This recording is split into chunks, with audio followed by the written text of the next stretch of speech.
Welcome to Eclectic Football Interest, the Football Conversations Episode 2. This episode is brought to you by Foz Media, who specialise in digital graphics, logos and web design.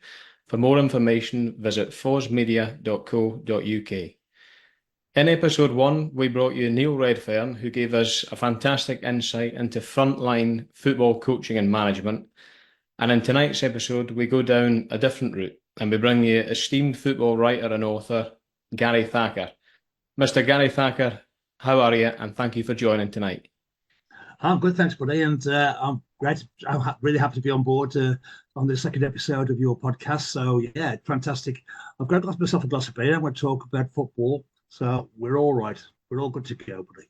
Good. I'm glad. I've been a huge admirer of your work, Gary, for a number of years. Thank you. I'm thrilled to have you on. And tonight, for anyone who doesn't know, Gary's a prolific author of numerous football books. And there's two in particular that we're going to focus on tonight, which you have here with me. And the first is Beautiful Bridesmaids Dressed in Oranje, and the other is Dutch Masters. Both of these books focus on the mid-60s to the conclusion of the 1978 World Cup and tie in the story of the genius and the inexorable rise of the Dutch national team and the club scene at the time, the glory and the glorious failures.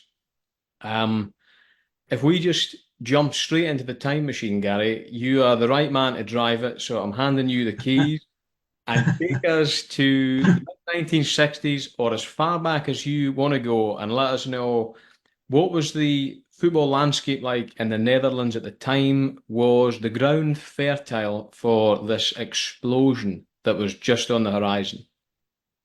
Well, okay. Well, I'm going to take it back to 1905 first, if I can.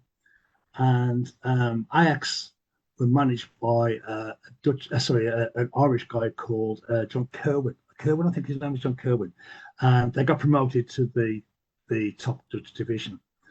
And at that time, their strip was red and white stripes, black shorts.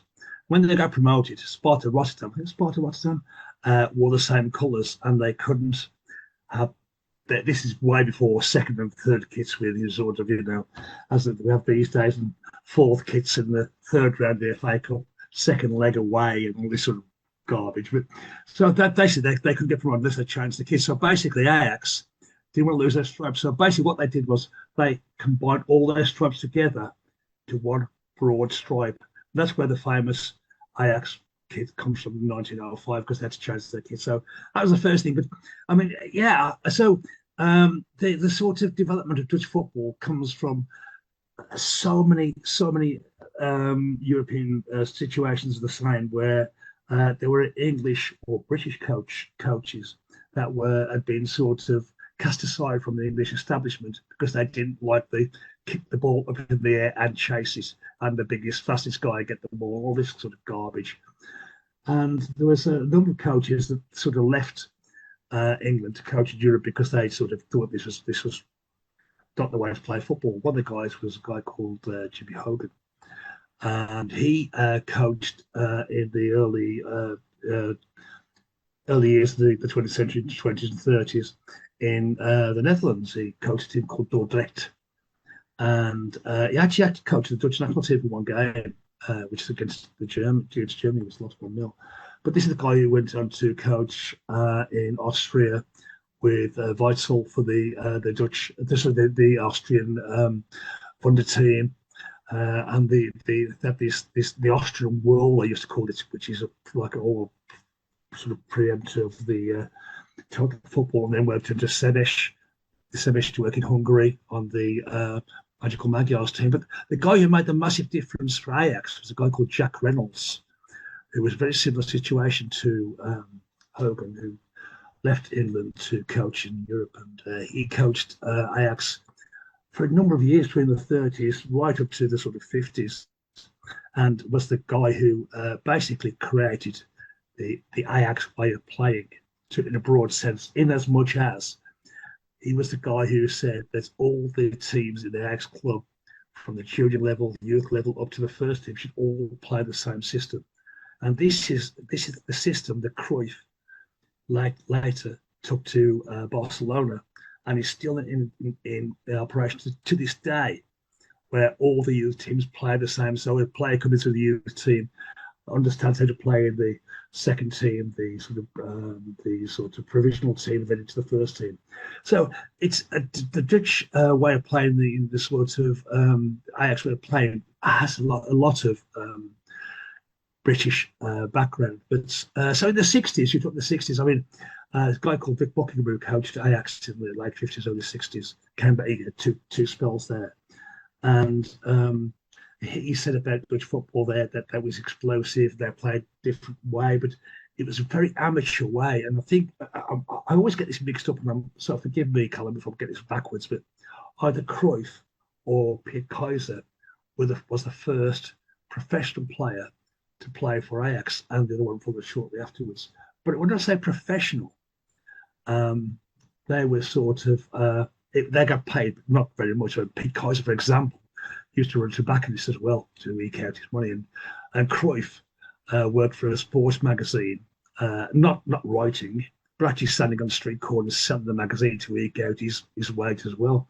So this was very amateurish at this level. And when Buckingham left in his second term, I think it was 62, 63, 64, and Ajax were looking around for a guy to replace him. They picked on a guy who would used to play for them, Michels, and gave him the job. And he turned up at Ajax in a battered old second-hand car, which is very sort of representative of how Ajax were and how Dutch football was. Very amateurish in those days, despite being nominally professional. And went to the guy who was from the club chairman, called Guy Van Praag, successful in the music industry, selling a record, he had record shops and things, and said basically, if you want to progress, we've got to pay these guys more money. And that sort of developed from there. And all of a sudden, they had this development came through from a team that was sort of languishing when Michels took over. They were sort of in his first game when Vic Buckingham was sacked. They were near the bottom of the league, and in his first game, Michels won something like 8-3 or 9-3, but then he only won 2 of the last 5 or 6 games and drew a couple. But they kept out of trouble, and they gave him the job permanently. And as they say, history was written from there, and he won the league the following season and went on to massive success from there. But it came from sort of a strange sort of even when I had this. I mentioned the book, and you probably read this, Callum, that David Winner, the great David Winner, wrote, a good friend of mine who wrote Brilliant Orange, said that when they qualified for the World Cup in 1970, I mean, this is 1970, this isn't sort of, well into their sort of successful history. So in 1974, forgive me, 1974, so this is actually Ajax had won three European championships, Feyenoord had won 1. But at that stage, in 1974, the Dutch had a qualifying record for the World Cup, equivalent to that of Luxembourg. They played 2 games in World Cup football. One in 1934, they lost and got eliminated. One in 1938, they lost and got eliminated. They hadn't won a single game in a World Cup competition when they went to the 1974 World Cup as favourites to win the title. And it was like, this is like,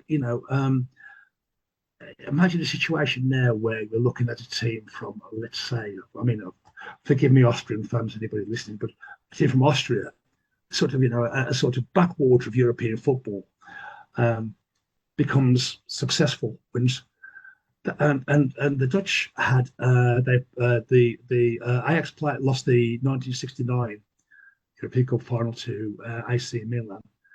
Feyenoord won in 70, Ajax won in 71, 72, 73. So this is a team, a nation who put 5 successive European Cup finals on the bounce after never even getting close to one. So the rise from a backwater nation of football that nobody really considered to being the dominant team in European football was absolutely unbelievable. Yeah. That period, the 60s, where the late 60s, where it's all starting to come together. You got Cruyff, everyone that has a mayor's, Cruyff's come on the scene as 17-year-old phenomenon. All these guys are coming together, and Michels is putting together his plan.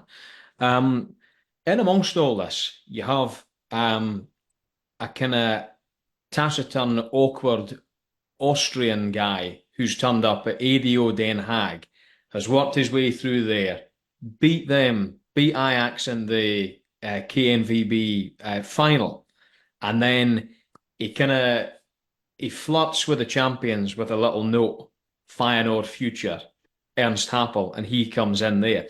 Along this period of time, while these two are kind of yin and yang off each other, how much did they push each other and how much did they influence each other at that period of time? Because to me, I find it quite incredible now when you look at a small country like that and you got these two guys who, when you look at the whole history of football, achieved over the course of their career outrageous things and operating in that area at the same time against each other. It's a great question, Cole. It's really, and it's massively relevant to the development of both Feyenoord and Ajax. Excuse me. Feyenoord had appointed a guy called Petters, who was the reserve team coach, to take over, and he won the league. But they wanted to progress in Europe, and they decided this guy hadn't the experience, so they went for Apple. And it was a strange sort of, as you say, he'd been at Den Haag and they'd beat Ajax in the KNVB Cup, which was the CV that got him the job, basically. And there's a famous game in 1970 towards the end of the 69-70 season. So the previous year, Ajax had lost the European Cup final to Milan, and so many of the Ajax players there said, we weren't ready, we were underdeveloped, and we were bullied out of it because we were sort of a young team that hadn't really progressed enough. But come to this sort of following season, Apple turned up at Feyenoord, and he's got some brilliant players there, like Van Hanegem and Janssen. They've got some brilliant players there. And there's a famous game which was about a month or so before the European Cup final when Feyenoord were due to play Celtic. And at this stage, Michels, Ajax team, was still playing a 4-2-4. They were developing the TotalFootball, but this was a system that he inherited from Buckingham, and it's been successful at this stage. But it's about to get a rude awakening from Happel's team. Happel was playing a 4-3-3, a far more fluid system that Michels would later adopt. And Feyenoord winning the game quite late on in the game 3-1, and the goalkeeper made a couple of mistakes, and Ajax got a draw out of it more, and basically went on to win the league. And I think it's Van der Graafland who was in goal for Feyenoord, and basically Happel dropped him and put a veteran goalkeeper in the European Cup. But that was the game where Michels decided, or realised, I should say, realised that if you want to play total football, 4-3-3 is the system you play. And he went out and signed Johan Neeskens afterwards, which fitted into the system like a hand in a glove. And so that, you say that them sparking off each other, this was definitely a massive thing that Michels sort of took on board from the defeats. Well, not the defeat, actually the draw, but metaphorically defeat. They were sort of overrun for much of the game, although they escaped to the draw. Yeah. So that period of time, obviously, if you're a kind of layman from outside and you're looking in at the story, it comes as almost a shock that Feyenoord were the first to plant the flag at the European Summit. That's a bit of in the script, not meant to happen, but it does happen. And how did that go down in Amsterdam when that happened? How did they react to this? Well, I think the answer to that is, in short, is not very well. I was fortunate to get an interview with Ruud Krol for the Dutch Masters book, and we were sort of chatting about. I mean, a terrific guy. I mean, people say you should never talk to your heroes, never meet your heroes. Well, I'm sorry, but Ruud Krol was an absolute gent. Can I have 10 minutes of your time for a chat? So 45 minutes after, we were still talking. And there's a guy called I can't remember the guy's name, who's the very famous Dutch journalist whose name escapes me for a moment, and he said, it doesn't matter who wins, but it's Amsterdam or Rotterdam, it's a victory for the Dutch. Kruyff did not see it like that. No. The Ajax team did not see it like that. It was a massive kick up the backside for them. And, it's one of those things where you say, oh, well, they went on to win the European Cup afterwards. I mean, perhaps they did afterwards, but certainly sort of lit a flame that, this they need to be, to sort of emulate and surpass what Feyenoord had done, because, they were as I say, 69, they were the team that sort of, they were too young, too inexperienced. And Barry Hulshoff, great Barry Hulshoff, made a comment to me about the 69 final against Milan. He says, sometimes you have to lose a final to win a final. Yeah. You have to learn the experience. And they were naive and young and got sucker punched by a far more experienced streetwise team. And when the Feyenoord, that just sort of added extra spice, and Ajax kicks on from there, and as I say, won the next 3 European Championships. Yeah, well, you actually just brought up a name there that that I wanted to talk to you about. When I first came across your work, it would be round about lockdown time, because at that point in time, as far as I was concerned, all life was about was watching old football on YouTube. And so I watched a lot of these games at that time. And the names like, they roll off the tongue, the great Ajax players, Neeskens, Krol, Cruyff.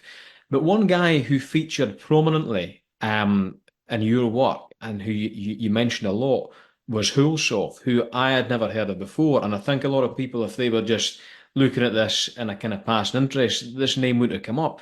Can you tell me a bit about him? How good was he? Who would he be like now? And what was his influence? Yeah, I mean, okay, this, thank you, because I mean, this is my favourite football of all time. I mean, he just a guy who could do literally everything. If you can imagine the guy with the sort of defensive ability of like a Jaap Stam, the ability of going forward of Beckenbauer, the defensive ability of Baresi, the presence of Bobby Moore. This probably the best centre back I've ever seen. He played as a libero often, but sometimes he played in the midfield as well. When Michels brought him into the team, and he had this love-hate relationship with Michels that they never really got on well, but both respected each other. And Michels always said to Hulshoff, you just kick people more. He's a massive guy. They used to call him the Viking. He's a massive guy, big beard. And he said, no, I can beat players because I'm good enough. And he was. And he refused basically to be a clogger and just wanted to play his best game because he was a brilliant player. And he played, I think the figure's correct. I don't think it's correct. He's played 13 games for the Dutch national team. Only 13 because he had a terrible knee injury in 1973, which ruined his career when he was 26, 27, and should have been, and he'd gone on to be one of the world stars in history. Yeah. Alongside Maldini, alongside Baresi, alongside Beckenbauer. I think he played 13 games for the Dutch national team as a centre-back and scored 6 goals. Wow. Yeah. I mean, this is this sort of calibre this guy was. The 1971 European Cup final against Panathinaikos, there was a Greek centre forward playing for Panathinaikos, who's, I can't remember his name, but basically never a kick. Also kept him out of the game. He could defend, he could play brilliantly. They played, Ajax played 3 European Cup finals and never conceded a goal in those European Cup finals. Also was magnificent in all those games. And it was one of the turning points of Ajax's dominance of not in Dutch football, European football. That bad injury in 1970.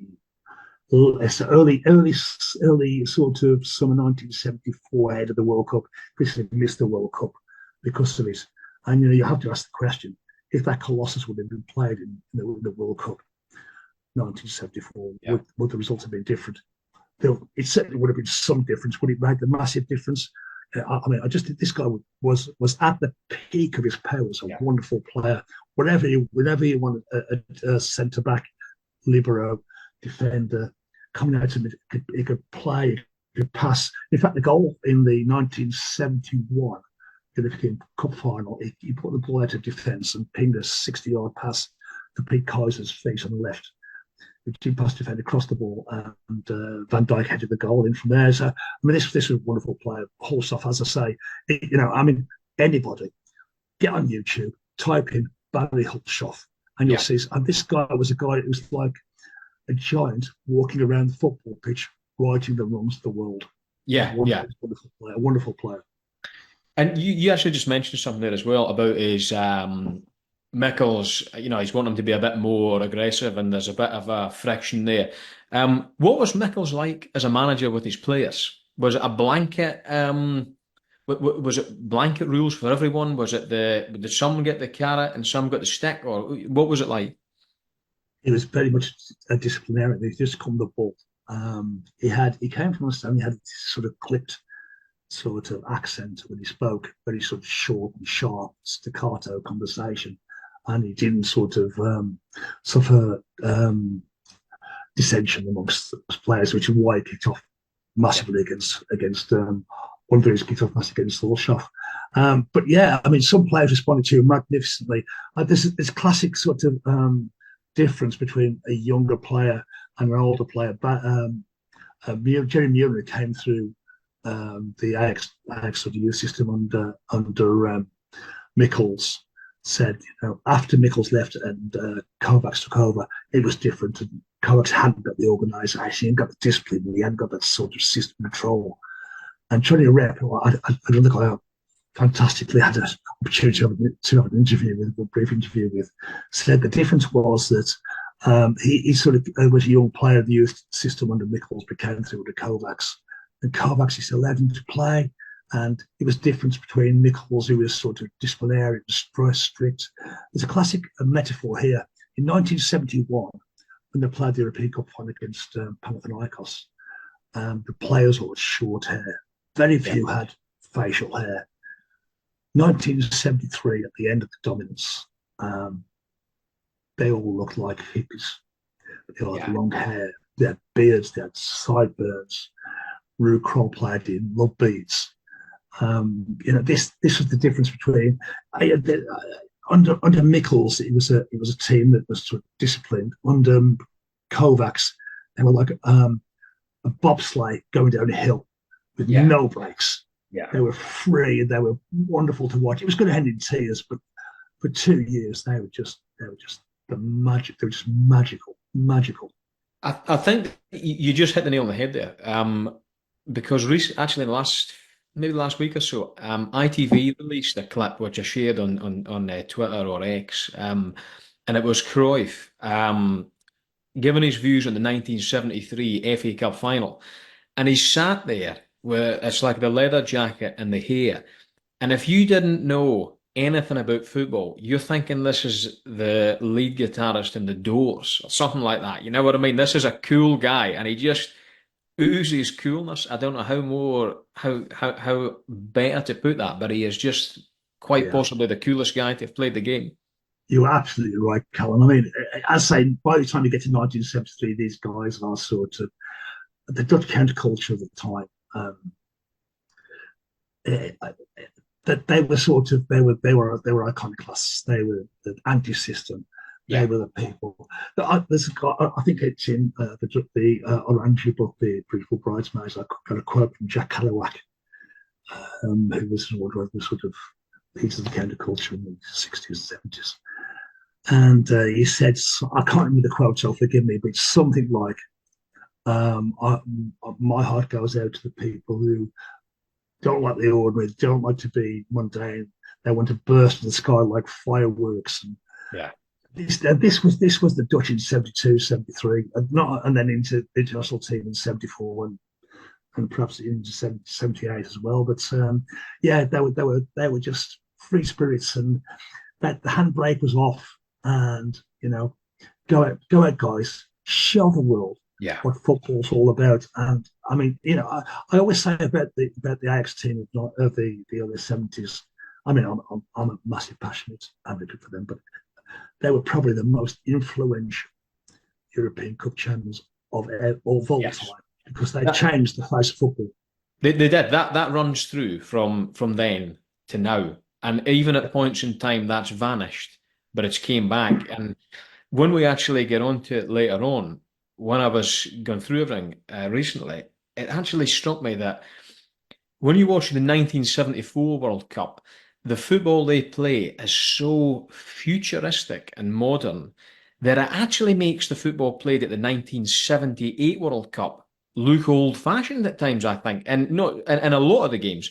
Um, and it's almost, if I was to come into this with no knowledge and I'm looking at it and you show me the two videos, I would actually say, well, 74, that must come later. That's way more advanced and modern because the patterns of play, the movement, off the ball, on the ball, they have that unbelievable quality of when they're on the ball, they make space. When they've not got it, they totally reduce and restrict space with the opponents, and they had it down to a fine art. Yeah, yeah, you're absolutely right. I mean, as I say, influential. So we're looking at today. So this is we're talking in 2024. So this is 50 years. I mean, 5 decades after the 1974 World Cup. People like Pep Guardiola being lauded. Yeah, This guy learned at the feet of Cruyff. yeah, As part of the Cruyff dream team, and the sort of Ronald Koeman. There's so many players who played in Cruyff's dream team in Barcelona who sort of went on, and then you've got the people who carry the torch from Guardiola. So you've got Arteta, yes, got Maresca's gone to Chelsea. You've got companies who are now at Bayern, and you've got you can see that sort of family tree running on. This is why I say that the Ajax team was so influential. That the carrying on from Cruyff going back, Kovacs going back, Michels going back to Jack Reynolds, going back to Jimmy Hogan. All this sort of family tree running through this development of football yeah. was massively important. And as you say, in 1974, that team were playing football where they, people talk today about inverted fullbacks. Yeah, They talk about false number nines. yeah, All those things aren't new. Go back. The Dutch were doing that in the 70s. In fact, I would say about the people say the false nine, Messi the false nine for Barcelona and Guardiola. Hidegkuti was doing that for the Hungarians in the 50s. yeah. This was Jimmy Hogan's development with Sedesh in the 50s. So, there's almost nothing new in football, but that sort of development, that family tree of football from the Dutch in the 60s and 70s still resonates to this day. I find that it gets recycled and it gets refined, and it comes back. Some of it goes away, and it can be hard to see how things will change. And then, bang, just like that, it comes along and it changes again. And like you say, it's always something from the past. There's very little that's new. For me personally, I live in Leeds in England, and I've been for my sins, I've been watching Leeds for the last 10 years. And the only parallel I can draw that kind of honed me into this as well was when Bielsa came to Leeds, and this was an outrage. I remember reading about Bielsa for years in world soccer, and he always had this kind of mystique behind him, and people seemed to worship him, but he never seemed to win very much. And I used to think, is it all a myth? Who is this guy? And then when he came, and it took off like a house on fire. And there was a guy came to, I believe it was one of the universities in Leeds. He was a Chilean journalist, and he said, "Enjoy it now, because when he goes, you will all forever be widows of Bielsa." He said, "We are a nation of widows to him." And he said, you can't see it now, but you will never view football the same again. And it's true. And I suspect that what you witnessed in your formative years in the early 70s with these teams, I would suspect that that's very true for you as well. Yeah, I mean, I absolutely right. I mean, Bielsa's actually a legend in South American football. I mean, I live in Spain now, and he had a period managing at Bilbao, Yeah. and his team at Bilbao. I remember they played. I can't remember which year it was. Going back a fair few years. They played Manchester United, and they absolutely ripped Manchester United apart. And and Bielsa. This is interesting. I mean, sort of judging. Forgive me, sort of a divert off a moment here. Yeah. Guardiola, when he was taking over Barcelona, went to spend time with Bielsa in Argentina and study. And he said that Bielsa's sort of study, for want of a better description, his room there was full of videos of football. Yeah. And he said, watched games and learned about players. But he said the game is about blood. It's about passion. It's about belief. And you can see that sort of thing that, you can't compromise in what you think is the right way to play. And although he's coaching Uruguay now, and they're sort of fell off the pedestal a little bit. But throughout his career, Bielsa had a way of playing. And you say you're absolutely right, mate. And when I watched the Dutch in the 70s, it did leave that mark on me. And that's why to this day, I'll die on this hill. The way they played football in the 70s, the Dutch play football, is the way to play football. Yeah, absolutely. And on that note, what they done at the time in the early 70s, both Ajax and the national side, was totally different to anything else that was going on at the time, particularly here in the UK. So, at what point for you personally did you realise that not only were they great, but they were different? When can you remember a particular moment, or was this a series of events and moments? I'd love to say I can, but I actually can't. Is the honest answer. I mean, we used to get in those days. You didn't really just get a chance to watch much European football. You got to the European Cup finals, which is what I watched, obviously, and that sort of piqued my interest. Then I went sort of looked on from there. There was a famous game, and forgive me, the year might be wrong, but it's about 67, 68. And Ajax played Liverpool in European Cup game. And it was a foggy night in Amsterdam, as most nights are in the winter in Amsterdam. Yeah. And I can't remember the exact score, so forgive me if I got this wrong, but Ajax something beat Liverpool, something like 6-1. Yeah. And the one was a late goal by Chris Lawler. And Ajax absolutely destroyed Liverpool. And after the game,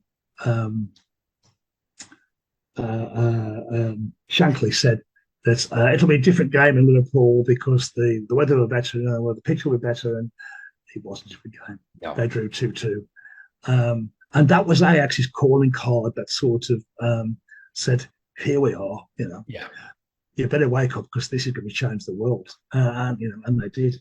And it was after I guess it was after the first European Championship, 71, when they beat Panathinaikos. But I started to think, oh, well, this is something different. And you started looking at, games they played. And David Winner in Brilliant Orange writes this phrase, forgive me, David, I can't get the quote exactly right, but it's something like, these are like beings from the planet. Yeah. They weren't playing the same sort of game. They moved through. And that game against Liverpool was very symptomatic of that. Because it was, in fact, it's interesting. In fact, here, it's the first game Liverpool played in all red. Ah, right, okay. And the only game that Ajax played in all white because of the colour clash.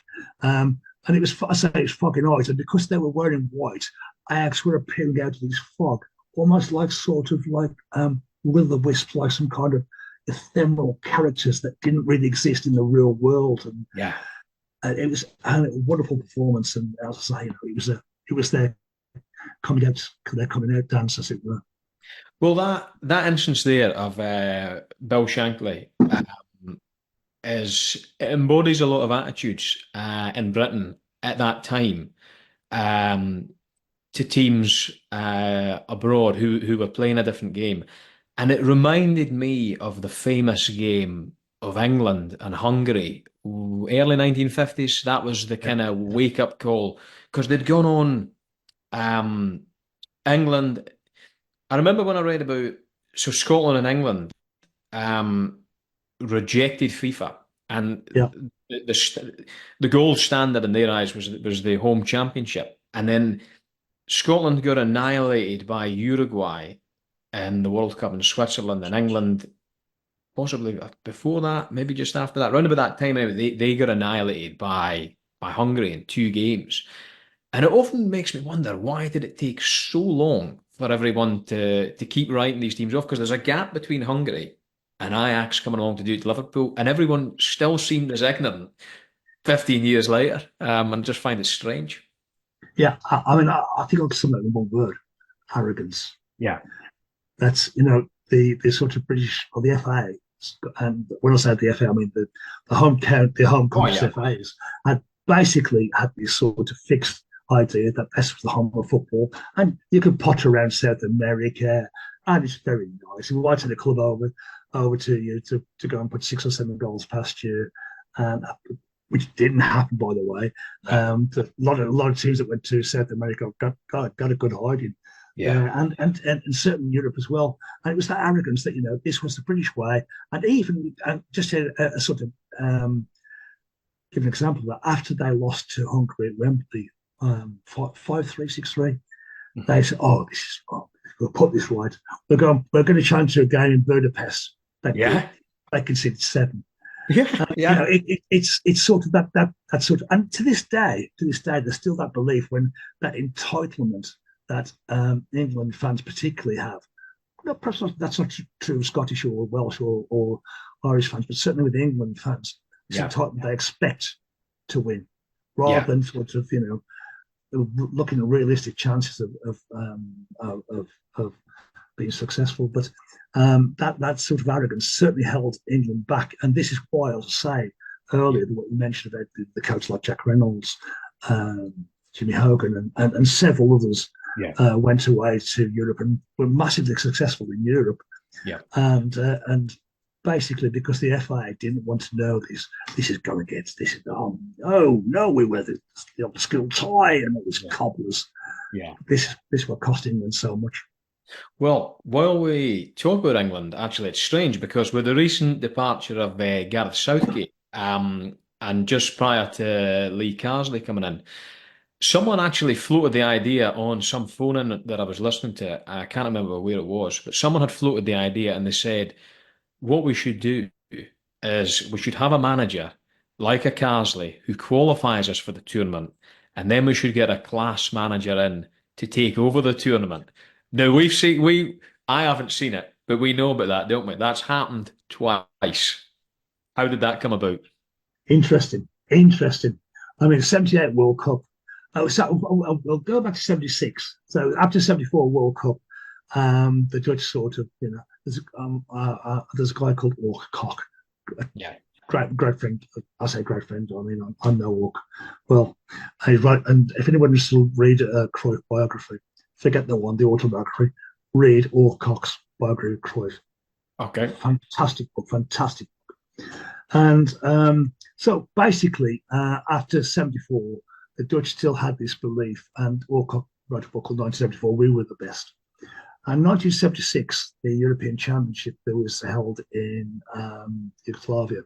Mm-hmm. So basically, there was the Dutch, the Germans, the Czech, Yugoslavia.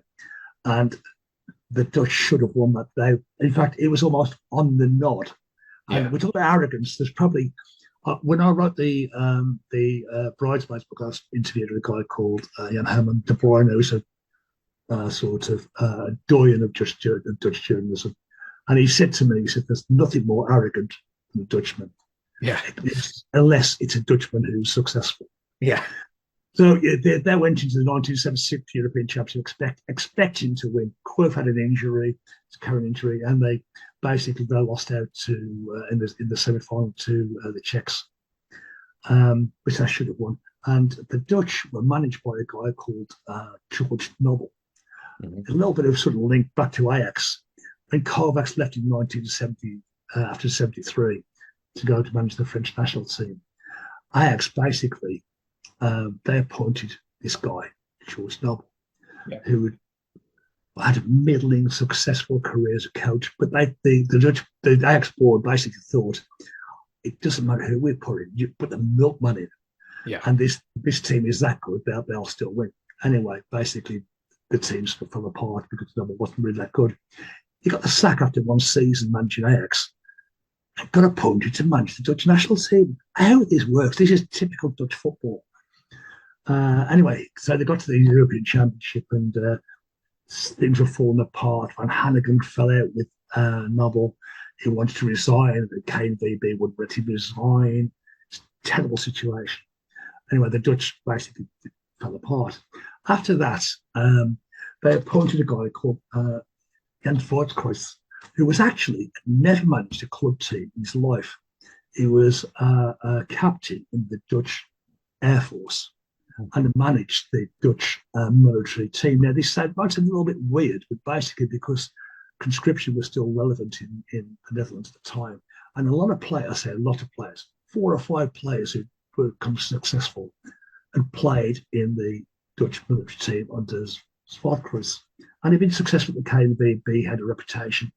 And he basically took over the team and qualified them for the 1978 World Cup. Now, in typical Dutch manner, I mean, it had something happened in 1974. I can't remember the guy's name, the Czech guy who basically qualified the Dutch for the World Cup in 1974 and then got the sack because of Michels. Cruyff wanted Michels to take the 1974 World Cup up. So this happened in successive World Cups. Yes. And in 1978, it was Happel who was appointed to take over the team. And there was always this sort of friction between JohanCruyff and Happel as to who was in charge.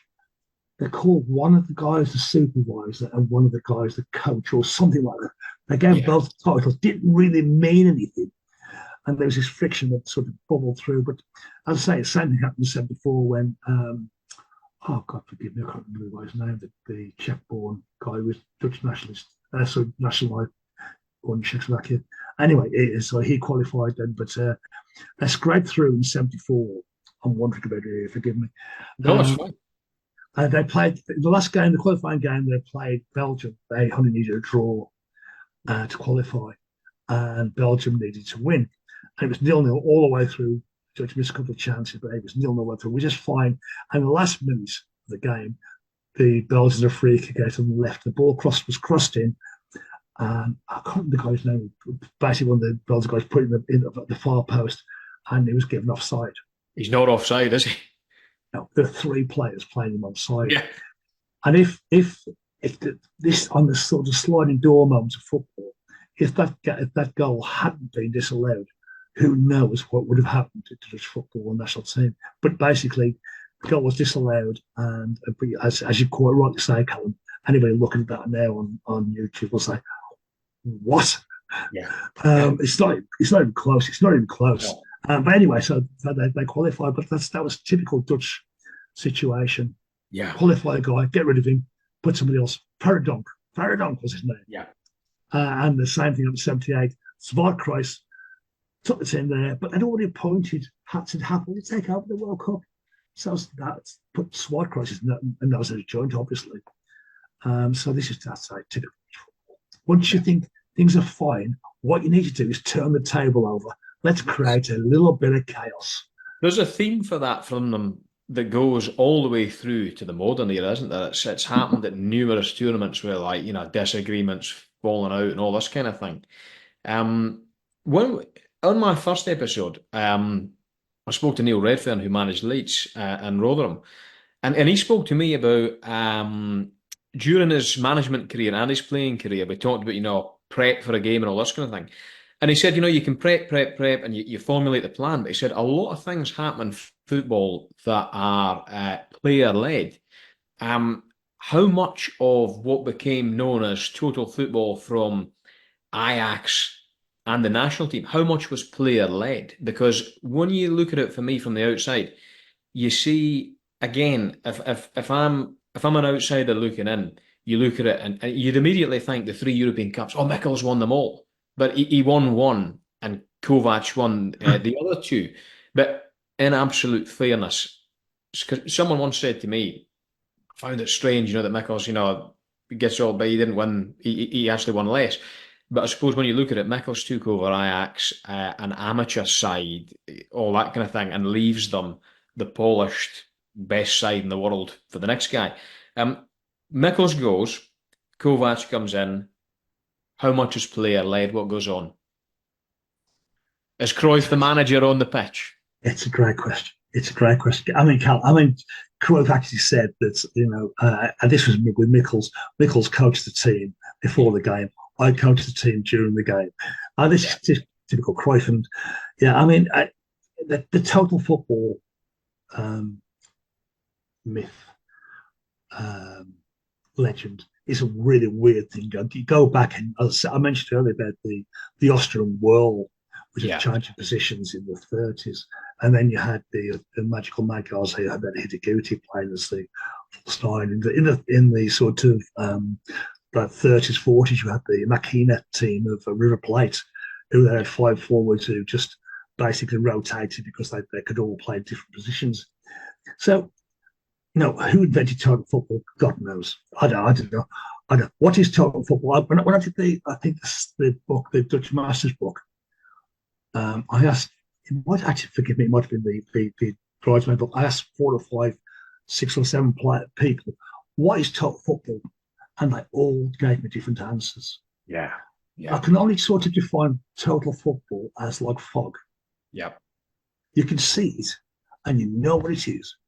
If you try to reach out and grab it, it's gone. Yeah. It's gone. You can't sort of get hold of it and understand it and draw it into yourself. But so player power is a massive thing. Under Michels, Cruyff was the special player. He was the guy. He was the guy that Michels take to one side because he recognised the talent he had, and take to one side and encourage him, talk to him about tactics and this sort of thing. But under Kovac, Cruyff became more of a king, shall we say? More of a dictator is perhaps a better description. Because Kovac was very sort of freewheeling and allowed players to sort of be have more freedom. But Cruyff, when Cruyff said when somebody had to exert discipline, I had to do it, and this caused a lot of sort of friction, and this led to Cruyff leaving in 1973. It was a famous sort of situation. Every year, at the start of the season, the Ajax players got together and voted for who they wanted the captain for the season. It seems a fairly sort of, I always think, captain, you wear the armband, you call heads or tails, and that's it, you're done. But anyway, some people think it's important. It's a big status symbol for players.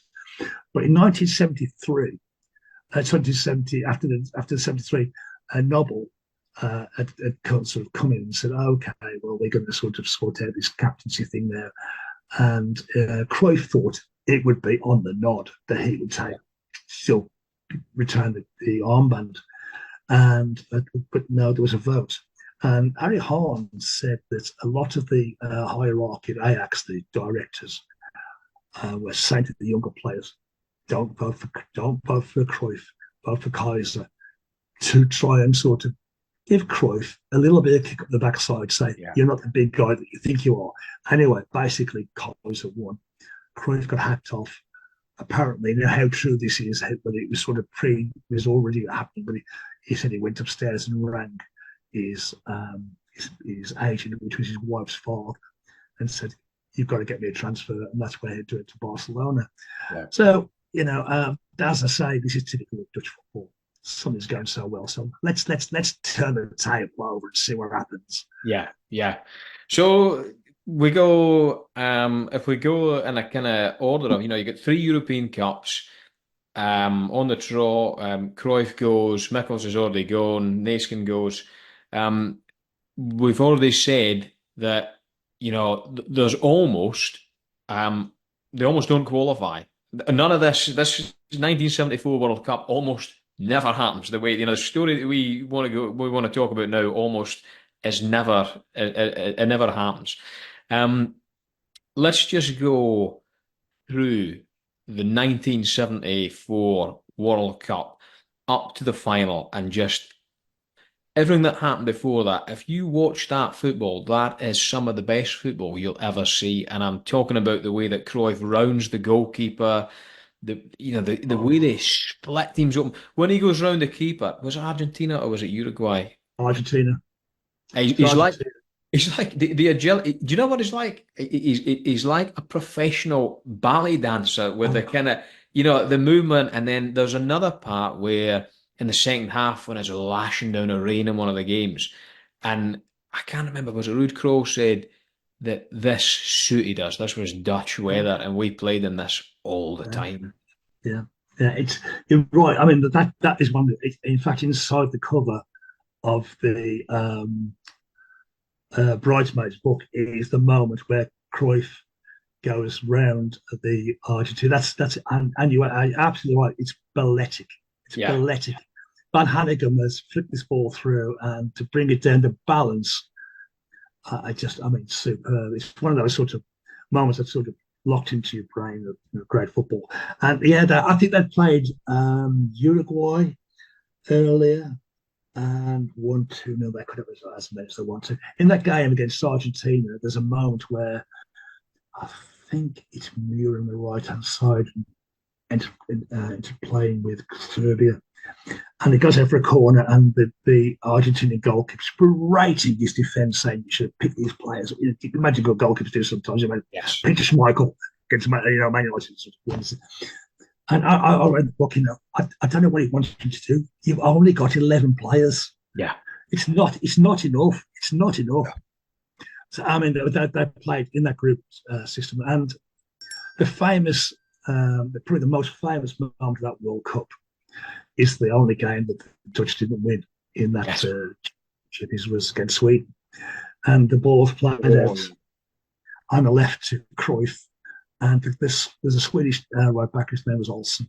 Yeah, and he sort of shepherds Cruyff out to one side. Then he delivers the Cruyff turn. And I read the book that Olsen got so far sent the wrong way. Not only did he have to get a ticket to get back to the stadium, he had to get a taxi to get back to the stadium first. And I've got a couple of quotes from Olsen in the book that sort of say, when you're the sort of the stooge in a magic show, you're still part of the show. So he sort of celebrates the fact that he was part of the Cruyff show. But it's a classic moment of Dutch football. What it is, it was a magic moment. And he basically, after he dances past Olsen, gets the touchline, hits the ball with the outside of his right foot to cross. And nothing comes of it. Yeah. But it doesn't matter. No. A goal would have spoiled the moment. Yeah. Because the isolated moment there. But it's interesting. In the 1972 European Cup final against Inter, Cruyff did the Cruyff turn then, and nobody noticed. No one noticed. Nobody mentioned it, but they unveiled the Cruyff turn in that game against Inter in the final. But nobody else, it was on the world stage. And it's interesting. I was talking to Orcock about this, about total football, and where's the phrase come from? And he said that I think it was Orcock. Forgive me if it's not Orcock. Somebody I think it was Orcock said to me that it's Brian Clanville, the British journalist, who actually used the phrase for the first time in that 1974 World Cup, total football. Now, the Dutch were doing it, but they hadn't given it a name. Yes. Very much, didn't but that's where the phrase total football apparently came from Brian Clanville. Now, whether that's true or not, I don't know, but that's what I was told. Wow, that's incredible. I mean, I actually remember when Cruyff died, Olsen, I can't remember where I was reading it, but Olsen, like you say, over the years, he's become kind of a willing participant in this. He holds no grudge. I think he's quite proud of his part. No. And he was described in one of the papers, I remember, as Cruyff's victim, which I thought was brilliant. But the iconography around about that move, everything, it just sums up the era. I think it sums up everything that we love about football, the mythology, the moments, the heroes, everything. And another thing that's noticeable in that World Cup is actually, so Wim van Hanegem, the amount of times, obviously he's got his nickname, is it De Chrome? I may have killed that there, but I think De Chrome. And it's almost as if he exclusively will only play a pass with the outside of the boot, but every time the accuracy is unreal. He can play outside football better than a lot of players can play regular technique. You're right. There's a little bit of a sort of, controversy, not the word, discussion about how why is crooked. It's Yeah. crooked. And apparently he's quite bow-legged. Mm. So some people say that's where the name came from, but others say because that's the ability to put a curl on the ball and fade the ball, and certainly a master of football. And it's interesting. I mean, just a sort of side point that Van Hanegem. So when they got to the World Cup final in 1978, obviously Cruyff had sort of said he wasn't going, although nobody knew at the time, but apparently it was because his family had been attacked in Barcelona. I think he wanted to leave his wife and family exposed, which is perfectly reasonable. But Van Hanegem was a key member of the squad for Happel, who would manage Feyenoord. Obviously, at Hanegem, he was. So if Michels was Cruyff, he was Happel. But basically, and they again went into this sort of thing about Dutch football. In 1974, the team had agreed that everybody would share the pool of advertising money, sponsorship, etc., with everybody, including all the staff, the physios and trainers and wherever. And in 1978, a few of the players said, "No, I don't want to share this. This is mine, and that's okay." And Van Hanegem famously said, "If the guy who's cleaning my boots isn't cleaning my boots, I've got to clean them myself. So he should get a share as well." Yeah. And basically, they didn't agree. So Van Hanegem dipped out to the 1978 World Cup because of dispute over the share of the PR money, on the description. I mean, to be honest with you, how times have changed. I don't think you'd ever get a player withdrawn now on some kind of moral basis of it's unfair that everyone's not getting the money, would you? How times have changed. Yeah, just a little bit, Yeah. But they obviously, we go through all the glory and the build up to the 74 final, and then we have almost the kind of like Shakespearean tragedy that is the final. What happened either the night before or one of the nights in the build up to the final? This is the classic, the hotel drama, as it were. I think it was Die Welt, the German newspaper, had basically infiltrated some of their reporters as hotel staff, waiters, cleaners, whatever. And the story goes that there were a lot of German beauty, shall we say, available to the players, and there was sort of naked pool parties and this sort of thing. And apparently, the newspaper said they had pictures, although they never came out. Although it does seem, from what I've read, fairly likely that there's a large element of truth in it. Now, as we mentioned before, the Dutch stage were very sort of hippie-ish. Free spirit, that's the nice word of put it. But apparently Cruyff spent a long time on the telephone with his wife, whose name escapes me, we'll come back to his home. But Annie. Yeah, absolutely. Yeah. Saying that sort of, explaining situations. But I mean, how much difference that made ahead of because there was a big thing in the Dutch newspapers that the Germans had done the dirty. They've sort of tried to create problems in the team, and they couldn't beat us fairly, so they've had to do this. Now, I mean, who knows? It's interesting. I was in the Bridesmaids book. I managed to get an interview with Rafa Onyxstein, who's a really nice guy, and he said he never understood in Germany. They never understood the narrative that the Dutch were these brilliant, wonderful, angelic players that were beaten by a team that was sort of functional. Yeah. They said the Dutch was a good team, but Germany were better. But when he came to live in England, you sort of got this sort of wave of the narrative was different. That the Germans were sort of efficient. Yeah. Anyway, so in the final itself, it's sort of quite evocative. The first 3 or 4, 2 or 3 minutes of the game when Cruyff picks the ball up, and he's the only Dutch player behind Cruyff at the moment is Jan Youngblood. Yes, the goalkeeper. Jan, I mean, just very briefly, Jan Youngblood is a fascinating subject. Yes. Um, Go on, tell us. Yeah, for the people who don't know, let's hear the keeper story. What happened with the keeper? so ahead of the World Cup, the Dutch goalkeeper who played all the way through was a guy called Jan Boyven. It was probably one of the top goalkeepers in Europe, let alone the top goalkeepers in the Netherlands. And a few weeks before, he'd suffered an injury, and he basically recovered. And Michels, who had this sort of relationship with Van Beveren, said, "I want you." I think it's arranged a friendly. I think it was against Hanover before the tournament, and he said, "I want you to play to prove your fitness." And Van Beveren said, "Well, I don't want to play. I think I'm okay. I'm okay. I don't know. You want to play? I'll play 45 minutes. You want me to, but I don't really want to." Yeah. Michels, being Michels, said, "I'm sorry, that's not good enough. Clear off." And kicked him out the squad. So basically, the Dutch were down to a situation where who was going to play, and Pete Schrijvers was sort of favoured guy to take who played when Van Beveren injured. And apparently, rumour has it that Cruyff wanted somebody different.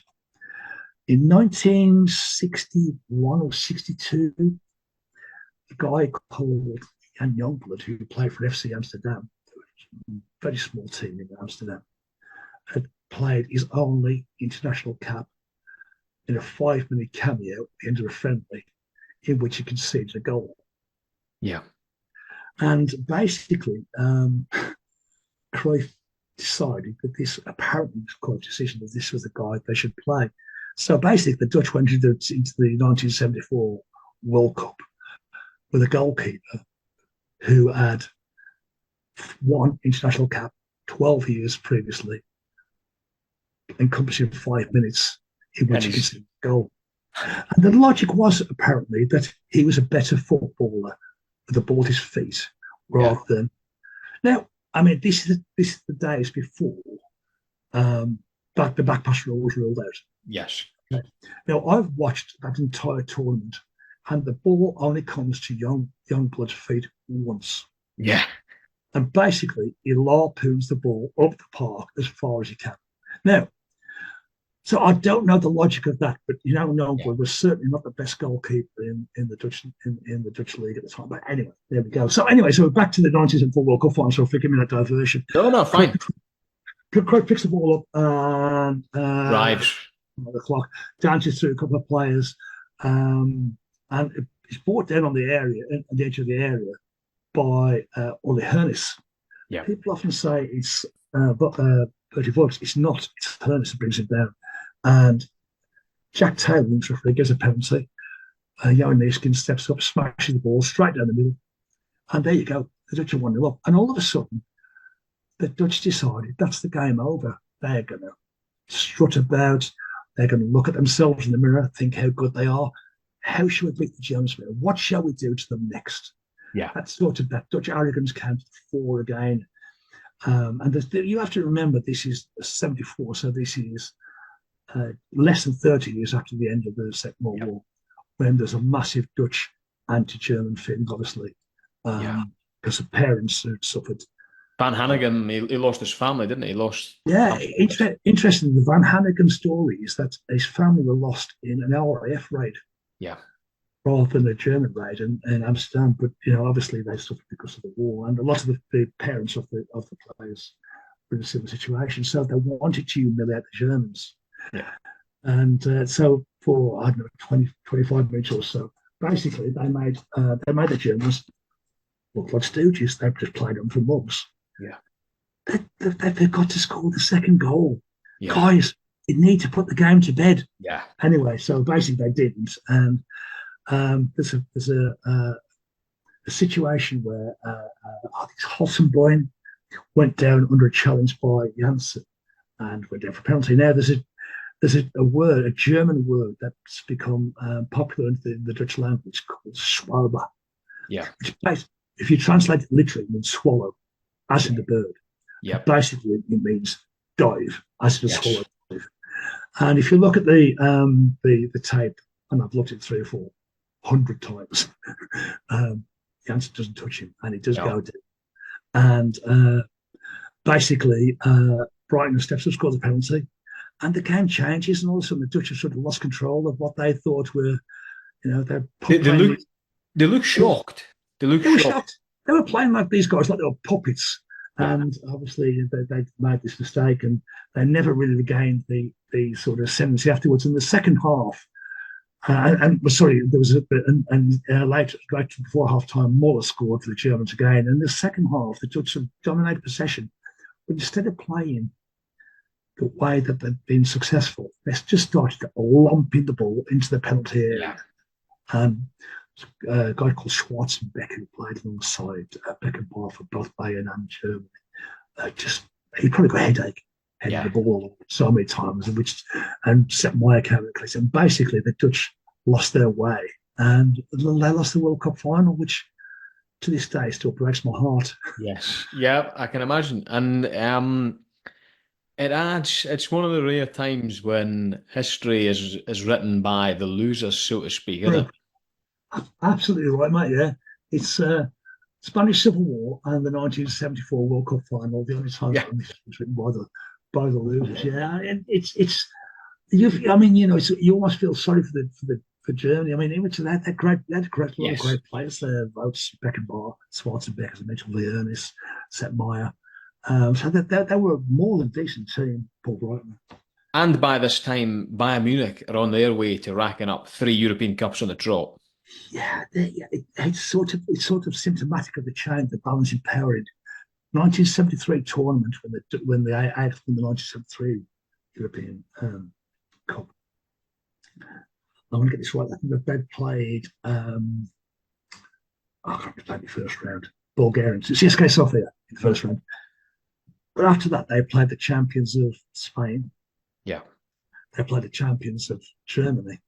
Yeah. And they played the champions of Italy in the final. So, I mean, you can't get much better than that. But the classic game. Knockout. It's knockout. You don't have the comfort of a group stage. No, there's no group stages, no.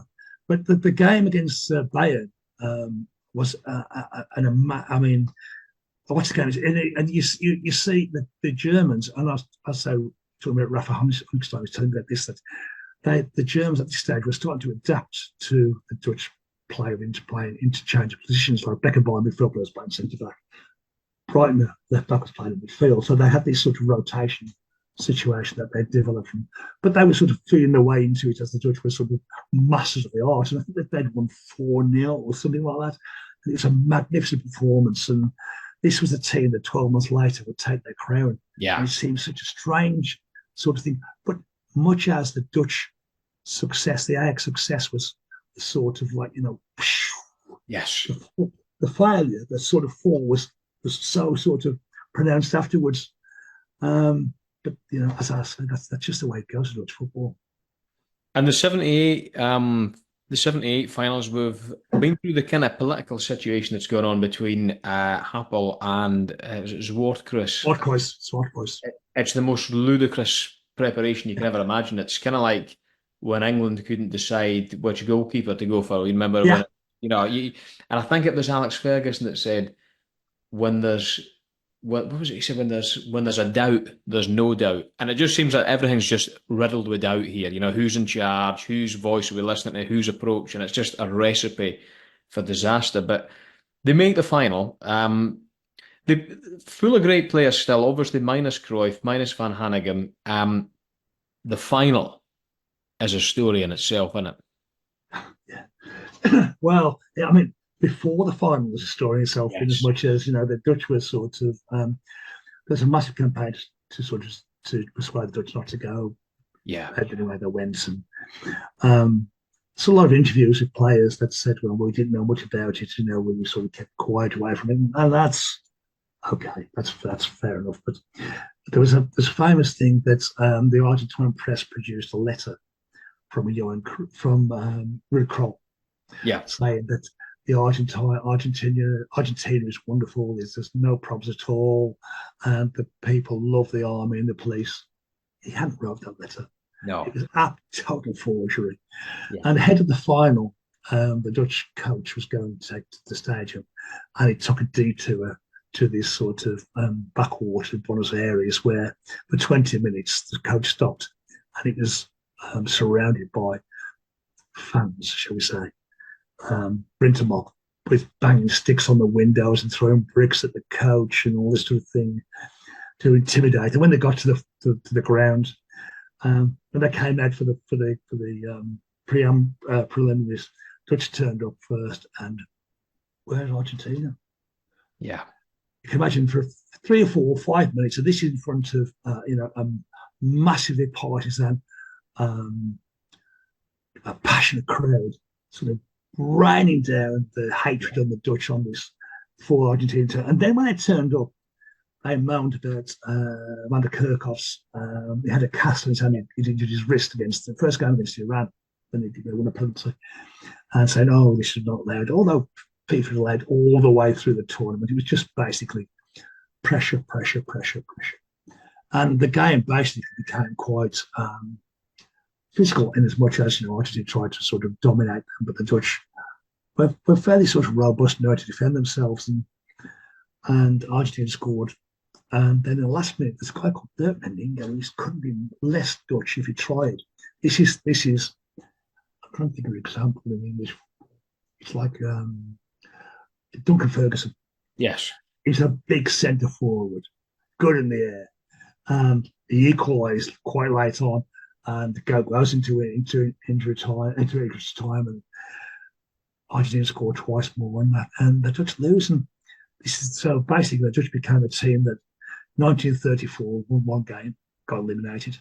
38, one game, eliminated. Got to the final in 1974 and lost to the hosts harshly. 4 years later, got to the final in 78, lost to the hosts harshly, and never qualified again for a World Cup for a dozen years. This is typical Dutch football. The orange flame, it burns bright, but it burns very briefly. Yep, it does. And basically, to round it all off, there's been loads of debate over the years. Who's the best team to have never won the World Cup? There's been loads of great teams. With as much passion as you've poured into these books, sum up why this is the best team to have never won it, or the best team ever, however you want to put it. Great question, Callum. I mean, a lot of people would advocate the Hungarian teams in the 50s who went basically 5 or 6 years and losing one game, which is the World Cup final against Germany in the 50s. Brazil 1982 were a great team. Never got into the group, so. But I have to say, I mean, 78, the Dutch were a decent team. 74, sorry. I mean, it's criminal that they weren't world champions. But strangely enough, the question is this: would they be as loved as they are if they'd have won it? And I'm not sure that they would.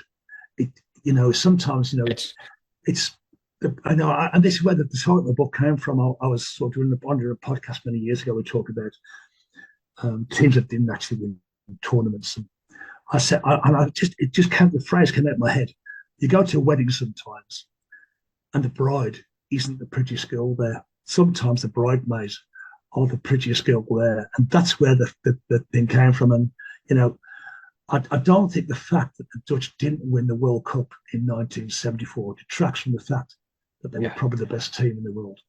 Yeah, I mean, that's great. And just before we go, Gary, I could talk to you all night about this. We could go until 4 a.m. Where can people get the books? Well, thank you. You can find me on Amazon.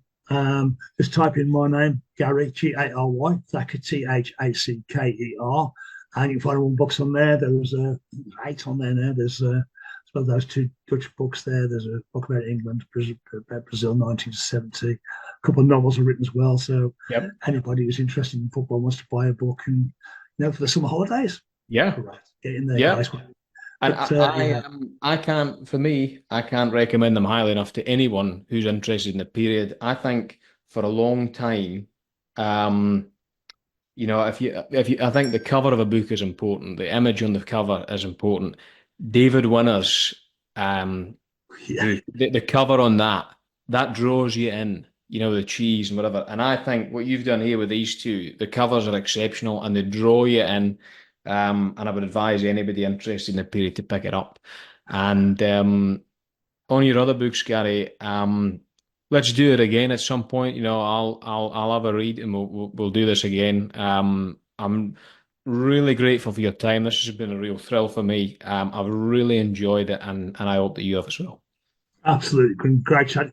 I say it can't be talk about football with your mates. So Yeah, I've got a glass of beer as well. So I had a great time. So thank you for that. And thanks for your very kind words about the books as well, Callum. Much appreciated. no problem at all, Gary. Keep in touch and let's speak soon. Take care. Happy to do so. Cheers, buddy. Take care. See you, Gary. Bye. Bye bye.